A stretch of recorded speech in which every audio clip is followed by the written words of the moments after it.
This is a bloodworm, and it is the creepiest, most disgusting creature ever. It even has 4 venomous fangs in each corner of its mouth. How is this? This is the first time I'm seeing this. Keeping the weirdest pets, so of course I found a website No that way. sells them Like, as a live bait. this thing is Literally nobody buys this thing is I think it's irritating, literally gonna be bro. the first person in the world, which means I'm gonna get to show off the crazy unseen abilities of these guys. So hey, let's just check this thing out. And after a couple of days, a truck dropped off the package at my house, so I could finally check them out. Yo guys, welcome to my channel again.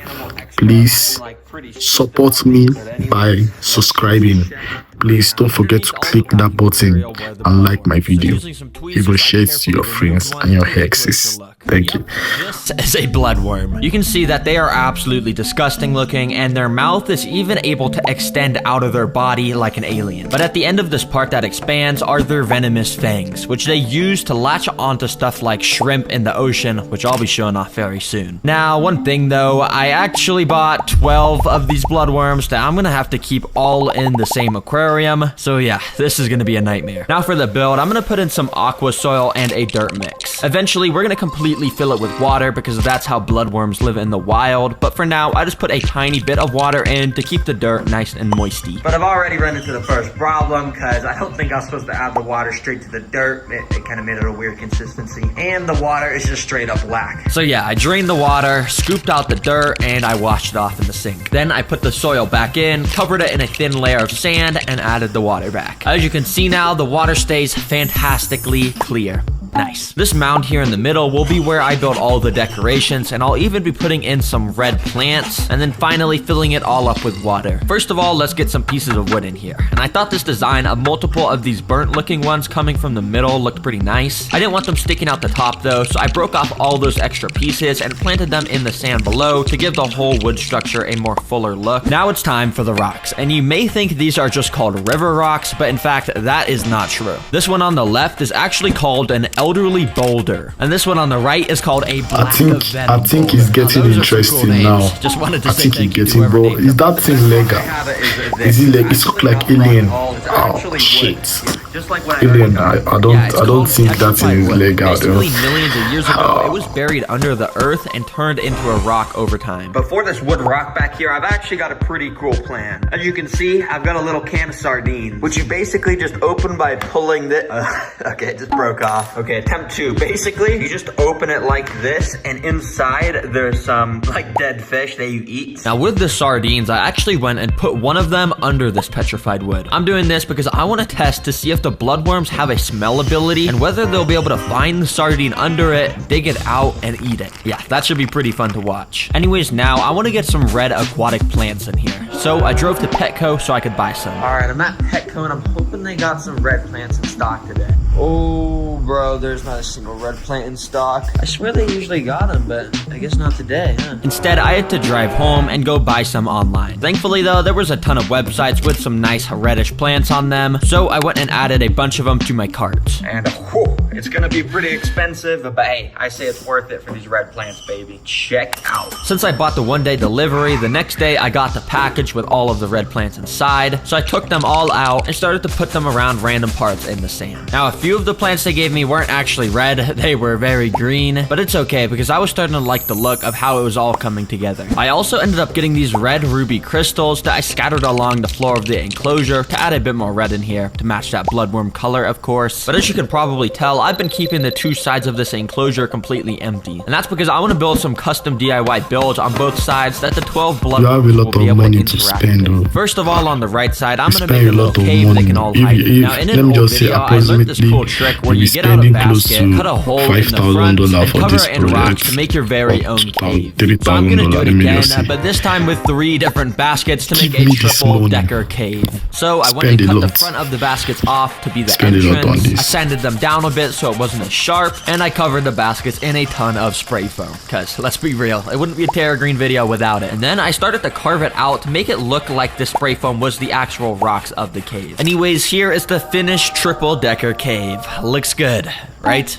right? Let's just get this thing in there just like that. May not be the prettiest decoration in the whole world, but a wise man did once tell me it's not about the looks, it's about the thought that went into it. And yeah, a lot of thought did go into this cave, okay? We can store 3 different worms in there. All right, now time for the left side's DIY. I can't even use that as a bet. I can't even use my money and buy it. I can't even use my money to buy something like I'll be able that. to see which they like the most once I get them inside. So anyways, I drove to Walmart to do some food shopping. Okay, well, we're shopping for bloodworms today, so I came straight to the meat aisle, of course. Now, first on the shopping list was some beef. Now, if you remember, this is actually the same stuff I fed in my video where I got pet leeches. And if you saw that, you probably remember they absolutely loved it. Like, I was having trouble getting them off of it, so of course I bought some of that for the bloodworms. But I also went over to the fish aisle and decided to buy some salmon, which are a type of saltwater fish, which usually live with bloodworms in the wild, so I figured they might like to eat that. And also in that aisle, I got some shrimp, because when you search on Google what bloodworms like to eat, it says shrimp. So if nothing else works, they should at least eat this. Finally, I went to the aquarium aisle to buy some of these fish pellets, because who knows, maybe the bloodworms will eat those too. Once I got home, I got out all the foods in the order I'll be feeding them to the bloodworms. It's gonna be crazy to watch their fangs absolutely rip this food to shreds, and I'm even gonna show some unseen stuff about these bloodworms. But as you know, I got these water and get the bloodworms inside. To do that, it meant I needed to take out the food, since it would get soggy if I kept it inside. Yeah, I'll put this back in there very soon, but for now, I'm just gonna store it in my fridge to keep it fresh. Now, of course, I had to start filling it up with water so the bloodworms will be able to swim around in there. But when it got to like 30% full, I kind of realized a big problem. Oh shoot, bro, I don't know how I didn't think of this, but bloodworms, they live on the beaches of oceans, and the beaches of oceans have salt water. I've been making this a freshwater tank. I've been putting fresh water in it. But it's okay, because thankfully in the corner of my garage, I just have 2 big cartons of Pacific Ocean water, sourced straight from the ocean. Don't ask why I have this, I just do. Anyways, I drained out a little bit of the fresh water and started to add in the ocean salt water. And by the time it was filled up, the salt level was 0.02, which is perfect for bloodworms. All right, all the right water parameters have been met in here, so the bloodworms are good to go in. But because I put salt water in here, it does mean the $200 on freshwater plants I spent is gonna go down the drain. Yeah, these are all about to die. Since they were all gonna die, I wanted to replace the red theme in here, so I got this heatless red lamp. As you can see, it makes the water have this red tint to it, which is cool, because you gotta have the water at least look a little bit like blood when putting bloodworms inside. Now, I also need to get snails inside of here so they can eat any algae that grows. Now, luckily for me, I actually have this tank just set up with like 30 just snails in here, and they're called nerite snails, and they're able to survive in salt water, so that's why I'm gonna choose these guys. So I got a few of those and put them inside the bloodworm tank. Once they got used to the water, a few of them came out their shells and started to move about the glass. Now, I think these guys should be safe from bloodworms This because of their shells, bloodworm but is I'm not living gonna a give the luxurious 100% life. guarantee. They're really Sorry enjoying guys it. if you get eaten by the Okay. bloodworms. Now for the This is final luxury touch life. of this tank. What I Luxury did is life. I actually went and found this cool picture of a beware of the dog sign, and I went and asked AI to change it to a beware of the worm sign. Oh my gosh, look at what it generated.